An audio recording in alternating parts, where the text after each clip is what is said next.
오늘은 마가복음 11장 말씀입니다. 신약성경 73조 마가복음 11장 1절부터 10절까지를 오늘 우리에게 주시는 하나님의 말씀으로 받고 또 그 속에서 있는 세 가지 주님의 교훈을 받고 적용하며 기도하면 좋겠습니다. 마가복음 11장 1절부터 10절까지를 저와 여러분이 한 절씩 교독하겠습니다. 제가 먼저 읽겠습니다. 그들이 예루살렘에 가까이 와서 감람산 벳바게와 베다니에 이르렀을 때에 예수께서 제자 중 둘을 보내시며 이르시되 너희는 맞은편 마을로 가라. 아직 아무 다보지 않은 나귀 새끼 이어 있는 것을 풀어 끌고 만일 누가 너희에게 왜 이렇게 하느냐 묻거든 주가 쓰시겠다 하라. 그리하면 즉시 이리로 내리라 하시니. 나귀 새끼. 네, 그것은 거기 서 있는 사람 중 어떤 이들이 이르되 나귀 새끼를 풀어 무엇 하려느냐 하매 제자들이 예수께서 허락하라. 나귀 새끼를 예수께로 끌고 와서 자기들의 겉옷을 그 위에 얹어 놓으매 예수께서 타시니. 많은 사람들 자기들의 겉옷을 또 다른 이들 들에서 뺀 나뭇가지로 9절 10절을 같이 읽겠습니다. 앞에서 가고 뒤에서 따르는 자들이 소리 지르되 호산나 찬송하리로다. 주의 이름으로 오시는 이여 찬송하리로다. 오는 우리 조상 다윗의 나라여 가장 높은 곳에서 호산나 하더라. 아멘. 할렐루야. 하나님께서 오늘도 여러분 기도에 응답해 주시고 또 많은 복과 은혜를 부어 주시기를 예수님의 이름으로 축복합니다. 아멘.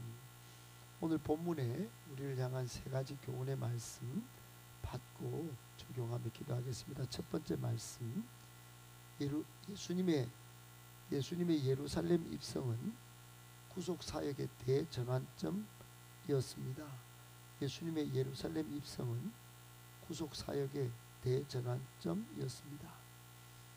여러분, 어제까지 우리는 예수님께서 공생애를 시작하시고 3대 사역을 줄기차게 해오시는 것을 여러 사건과 행적을 통해서 살펴봤습니다. 예수님은 마가복음 1장부터 가르치시는데 하나님 나라를 가르치시는데 정말 온 힘을 기울이셨습니다. 또 복음을 전파하시고 치유 사역을 하시는데 온 전심과 전 힘을 다 쏟으셨습니다. 피곤하여 주무셔야 하는데 잠잘 시간도 없이 수많은 사람들이 예수님께로 몰려왔습니다. 어제는 이제 예루살렘을 입성하시면서 첫 관문인 여리고성을 들어서는데 맹인이요 거지였던 바디메오가 절규하면서 다윗의 자손 예수여 나를 불쌍히 여겨달라고 소리 질렀습니다. 제자들도 한 자리 차지하는 데 관심이 많고 많은 무리들은 그 바디메오를 꾸짖어 잠잠하라고 소리 지르는데도 바디메오는 한결같이 소리를 질러서 예수님 지금 예루살렘으로 직진하시는데 예수님의 호기심을 자극하고 관심을 끌어 결국은 믿음으로 구원받았다. 그랬습니다. 치유받았습니다. 예수님은 한결같이 당신의 사역을 계속해서 예루살렘 입성 전까지 쉬지 않고 하셨습니다. 그리고 오늘 11장부터 이제 마가복음 끝장까지는 예수님의 예루살렘에서의 순환사건과 이제 부활사건이 시작되는 장면입니다. 예수님은 지금까지 공생애를 계속 해오시면서 가급적 하나님의 아들이심과 또 구원 사역을 이루실 메시아임을 감추시고 오셨습니다. 왜 그러셨나? 이유가 있습니다. 구원 사역을 완성하는 십자가 그 최종 목적을 전부 다 드러내면 향후 천국 복음을 전파할 제자들, 그리고 몸된 교회를 설립해야 할 제자들, 그 제자들이 당할 순환을 벌써 드러내놓고 감당하기가 어려웠기 때문에 그 제자들을 3년 동안 훈련하기 위하여 당신의 그 십자가 최종 목적과 그 하나님의 아들 되심은 좀 감추실 필요가 있었습니다. 그런데 오늘부터는 완전히 색깔이 달라요. 오늘부터 어떻게 하십니까?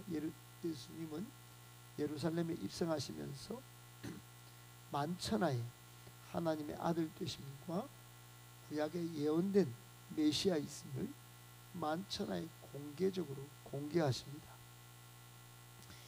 이제 예수님은 절정을 향한, 구원사역의 절정을 향한 마지막 호흡을 가다듬으시고 한 호흡으로 예루살렘에 입성하십니다. 예루살렘 예수님의 입성은 공생애와 인류구원 사역의 대전환적 사건입니다. 실제로 예수님은 입성 후 5일 만에 십자가에 못 박혀 돌아가십니다.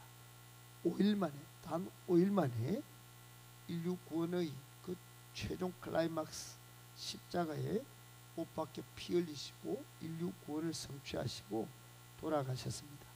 사랑하는 여러분, 이런 이야기가 우리에게 주는 교훈이 뭘까요? 그래서 첫 번째로 예수님은 예루살렘을 향한 그 발걸음을 한순간도 한 호흡도 멈추시지 않았다 하는 겁니다. 우리는 어떨까요? 우리는 하나님이 우리에게 맡겨주신 그 사명, 그 비전 향해서 얼마나 여러분 좌우 돌아보지 않고 정말 끝까지 한결같이 달리고 있는가 하는 겁니다. 예수님은 이 예루살렘을 향하여 바쁘게도 달려오셨지만 이제 대전환 후에 십자가를 향하여 그냥 한순간에 직진하십니다. 우리도 이 마지막 시대인 줄 알고 추수할 일꾼 되어 주님 오시는 그날까지 주어진 복음 전파의 사명, 하나님 나라 확장의 사명을 잘 감당해야 합니다. 주님을 만날 준비 꼭 잘 해야 합니다. 주일날 오전 설교에도 말씀드렸지만 지구온난화나 천재지변이 문제가 아닙니다. 이제 2000년이나 예수님 오시겠다고 약속하신 날이 째깍째깍 흘렀습니다. 매우 가까워졌습니다. 여러분, 인류 역사의 대전환점이 가까워졌다는 걸 꼭 기억하고 우리가 세상 가치관을 버리고 하나님 나라의 가치관을 무장하여 주님 맞을 준비 잘 해야 하는 거 정말 지상 최대의 가장 귀중한 작업일지 모릅니다. 꼭 기억하고 예수님도 구속사역의 대전환점을 이룬 예루살렘에 입성하시는 그 발걸음을 행하신 것과 같이 우리도 인류 최후의 날을 준비하는 대전환점의 순간에 있음을 알고 우리 인생을 사명의 그 자리로 잘 입성시킬 수 있는 위대한 발걸음을 내딛는 그런 복된 성도 다 되시기를 예수님의 이름으로 축복합니다. 아멘. 두 번째, 하나님의 언약은 반드시 성취되고야 마는 것이니 우리의 믿음의 도리를 굳게 지켜야 합니다. 하나님의 언약은 반드시 성취되고야 마는 것이니 우리의 믿음의 도리를 굳게 지켜야 합니다. 여러분, 보통 믿음이 흔들리는 이유가 뭘까요? 사랑과의 관계 속에서도 믿음이 흔들리는 이유가 뭘까요? 의심하기 때문입니다. 또 굳건한 신뢰관계가 흔들리기 때문입니다. 여러분, 하나님에 대한 믿음도 마찬가지입니다. 의심이 생기거나 하나님을 신뢰하는 신뢰 관계에 불신이 조금 끼어들면 우리의 자세와 태도에 하나님을 향한 신뢰가 거의 틈이 생기면 반드시 믿음이 요동칩니다. 교회를 떠나든지 하나님을 떠나든지 뭔가 문제가 생기는 겁니다. 그러나 여러분, 우리는 그렇다 할지라도 하나님은 어떠실까요? 하나님은 약속에 신실하십니다. 하나님은 한순간도 그 약속을 이루시기 위하여 그 모든 약속을 이루시는 그 역사적인 일을 멈추신 적이 단 한 번도 없으십니다. 그 미쁘신 신실하신 그 약속을 지금까지 이루시고 계십니다. 여러분, 그 사실만 믿어도 우리는 희망을 포기하지 않을 수 있습니다. 정말로 자신감을 갖고 믿음 생활할 수 있습니다. 오늘 본문은 예루살렘 입성을 위한 예수님의 만반의 준비를 약속에 근거하여 하고 있는 장면을 보여줍니다. 그 사건이 바로 나귀를 찾으시고 타고 그 평강의 왕으로 입성하시는 그 장면입니다. 예수님은 오늘 제자 둘을 맞은편 마을로 보내시면서 이렇게 말씀하십니다. 아무도 타보지 않은 나귀 새끼가 있을 것인데 풀어서 끌고 오라고 하십니다. 실제로 제자들이 가보니까 이게 놀랍게도 나귀 새끼가 있는 겁니다. 아니, 예수님 눈하고 자기들 눈이 다를까? 여러분, 예수님은 예지력이 있었어서 또 스가랴 9장의 말씀, 그 약속의 예언의 말씀은 이미 예수님이 다 알고 계신 것이 그 근본 원인이지만 어떻든 제자 둘은 순종했더니 가니까 나귀 새끼가 있는 겁니다. 그래, 그 서 있는 사람들이 뭘 하려고 그러냐 그랬더니 그걸 막 풀고 있는 뭐 제자들이 깜짝 놀랐을 거 아닙니까?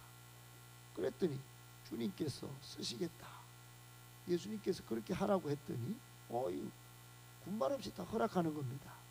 사랑하는 여러분, 어떻게 이런 일이 벌어진 겁니까? 그것은 스가랴 9장 9절의 구약의 예언이 오늘 성취되는 것입니다. 구약 성경에 이미 예수님께서 나귀 새끼를 타고 입성하실 것이 예언이 되어 있어요. 무려 여러분 600~700년 전에 예언이 다 되어 있었다 이 말입니다. 우리에게 주시는 교훈이 뭘까요? 그것은 여러분, 만약에 하나님의 언약이 성취되지 않는 것이라면 우리는 종교 사기꾼이 되든지 거짓말쟁이가 될 것입니다.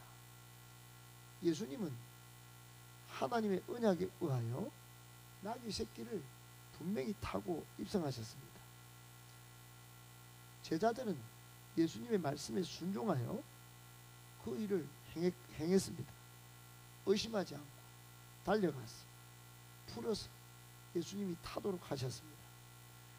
여러분, 그런데 하나님이 약속을 반드시 성취하시죠. 그것은 하나님이 전능하시고 하나님이 살아계시고 그 약속을 성취하시는 신실하신 하나님이시기 때문에 여러분, 우리는 그 믿음의 도리 또 자신감을 가지고 신앙생활을 할 수 있다 하는 교훈을 주는 것입니다.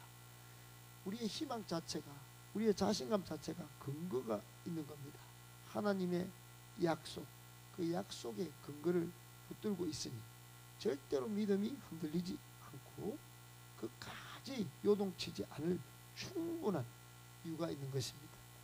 이 약속을 믿지 않고 자신을 믿고 사람을 믿고 돈을 믿고 권력을 믿고 자기 감정을 믿고 자기 기준을 믿는다면 넘어질 것입니다. 꼭 그 모든 세상적 기준과 세상적 약속을 내려놓고 하나님의 약속에 근거하여 자신감 있는 신앙생활을 하실 수 있게 되기를, 하나님의 약속이 성취되는 것을 마침내 볼 수 있는 저와 여러분이 되시기를 예수님의 이름으로 축복합니다. 마지막 세 번째, 주님의 손에 쓰임받는 것 축복이요 영광입니다. 주님의 손에 쓰임 받는 것 축복이요 영광입니다. 여러분, 오늘 본문에 나귀 새끼 주인이 기꺼이 어떻게 합니까? 나귀 새끼를 끌고 가는 것을 허락하고 순종합니다. 여러분, 새끼를 끌고 가면 보통 사람들은 그 엄마 낙이나 소가 물 것을 왜 걱정하든지 왜 갑니까? 이렇게 따질 겁니다. 그런데 한마디 말, 주가 쓰시겠다, 주님이 쓰시겠다, 주님이 사용하겠다, 주님의 것이다, 주님이 지금 하셔야 할 일이 있다, 이렇게 말했더니 이 주인이 주님의 권위를 인정했는지 주님의 사역을 미리 내다보았는지 기꺼이 동참하는 겁니다. 여러분, 제가 제자라도 좀 의심이 됐을 수도 있을 것 같아요. 7절에 보면 제자들은 나귀 새끼를 이제 끌고 오면서 자기들의 겉옷, 여러분 팔레스타인 지역은 낮에는 덥고 밤에는 춥습니다. 너무너무 추워요. 그러니까 겉옷이 굉장히 중요합니다. 근데 기꺼이 나귀 위에 신속히 안장으로 내어드립니다. 거리낌이 없어요. 기쁘게 겉옷을 내줍니다. 그리고 8절에 보면 다른 많은 사람들은 겉옷뿐만 아니라 들에서 뺀 나뭇가지를 딱 빼가지고 길에 펴면서 왕의 입성을 축하하고 축복합니다. 열렬하게 호산나 다윗의 자손이 하면서 앞에서 뒤에서 막 찬송합니다. 왕의 입성을 얼마나 축하했는지 몰라요. 사랑하는 여러분, 이 사람들은 전부 메시아에 대한 기대로 소망으로 충만했습니다. 정말로 예수님이 나귀를 탈 때 그 겉옷을 펼치자 나귀를 드리고 예수님이 그 자리에 타시니 왕의 보좌가 된 것입니다. 얼마나 귀하고 영광스러운 일인지 모릅니다. 겉옷을 나뭇가지로 환호하고 찬양하니 왕의 입성을 경배하고 축하하게 된 것이죠. 그것도 영광스러운 것입니다. 우리가 받는 교훈이 뭘까요? 여러분, 주님 손에 나귀 새끼를 드리고 자기의 겉옷을 드리고 들에서 뺀 나뭇가지를 펴면서 아낌없이 기꺼이 우리 주님을 위해서 드렸더니, 그러니까 왕의 보좌가 되고 왕의 예루살렘에 입성할 것을 축하하는 일이 되니 얼마나 귀한 것이냐. 그러므로 여러분, 우리의 물질, 우리의 몸, 우리의 입술, 우리의 열정, 우리의 에너지를 기꺼이 하나님께 드리면 하나님은 반드시 우리를 축복하시고 우리를 영광스럽게 하실 것이라는 사실이 믿어지는 것입니다. 우리가 하나님의 일을 하면 하나님은 우리 인생을 반드시 책임져 주신다. 그리고 더 큰 축복과 영광을 주신다는 것을 믿으셔야 합니다. 아무쪼록 주님의 손에 귀한 것을 내어드릴 수 있는 믿음으로 더 큰 축복과 영광을 받아 누리시는 우리 모두가 되어지시기를 예수님의 이름으로 축복합니다.